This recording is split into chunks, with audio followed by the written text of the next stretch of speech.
അത് കുറച്ച് നാളുകളായിട്ട് ഇ ഡി ഈ സംസ്ഥാനത്തിൽ മാത്രമല്ലല്ലോ, മറ്റ് സംസ്ഥാനങ്ങളിലും ഇത്തരത്തിലുള്ള റെയ്ഡുകളും കാര്യങ്ങളും എല്ലാം, അതായത് ബി.ജെ.പി. അല്ലാതെ ഭരിക്കുന്ന മുഖ്യമന്ത്രിമാർ ഭരിക്കുന്ന എല്ലാ സംസ്ഥാനങ്ങളും നടപ്പാക്കാറുണ്ട്.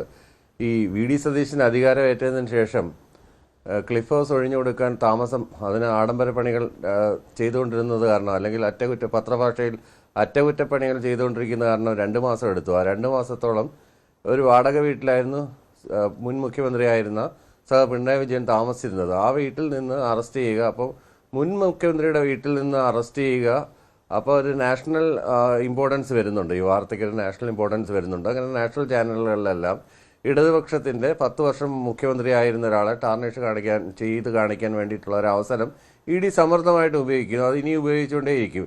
ആദ്യത്തെ തവണ ചോദ്യം ചെയ്യൽ നടത്തി. അതിനുശേഷം ഒരു ദിവസം മുഴുവൻ ബാങ്ക് ലോക്കറിൽ നിന്ന് HDFC ബാങ്ക് ലോക്കറിൽ നിന്ന്, ആയുർവേദ കോളേജിനടുത്തുള്ള ബാങ്ക് ലോക്കറിൽ നിന്ന് സാധനങ്ങൾ കണ്ടിട്ടിരുന്ന പരിപാടിയായിരുന്നു. അതിനുശേഷം താൻ്റെ വീണ്ടും ഒരു തവണയും കൂടെ ചോദ്യം ചെയ്യാനായിട്ട് വിളിച്ചു. ഇപ്പോൾ പറയുന്നു ഇതിൻ്റെ കുന്തമന് നീണ്ട് മുൻ മുഖ്യമന്ത്രിയുടെ അടുത്തേക്ക് എത്തി എന്നൊക്കെയാണ് പറയുന്നത്. ഈ ഇ.ഡിയുടെ ട്രാക്ക് റെക്കോർഡ് എടുത്ത് പരിശോധിച്ച് കഴിഞ്ഞാൽ അരവിന്ദ് കെജ്രിവാളിൻ്റെ കേസാണെങ്കിൽ ശരി തന്നെ, കാർത്തി ചിദംബരത്തിൻ്റെ കേസാണെങ്കിൽ ശരി തന്നെ, ചിദംബരത്തിൻ്റെ കേസാണെങ്കിൽ ശരി തന്നെ, DK ശിവകുമാറിൻ്റെ കേസാണെങ്കിൽ ശരി തന്നെ, എന്തിനേറെ പറയുന്നു രാഹുൽ ഗാന്ധിയുടെയും സോണിയാഗാന്ധിയുടെയും കേസാണെങ്കിൽ തന്നെ പല കേസുകളിൽ കുരുക്കിയിട്ടിട്ട് ഇതിൻ്റെ റേറ്റ് എങ്ങനെയാണ്, സക്സസ് റേറ്റ് എങ്ങനെയാണ് ഈ കേസുകളിൽ പ്രതികൾ ശിക്ഷിക്കപ്പെടുന്നത്, വളരെ തുച്ഛമാണെന്ന് നമുക്ക് കാണാനായിട്ട് പറ്റും.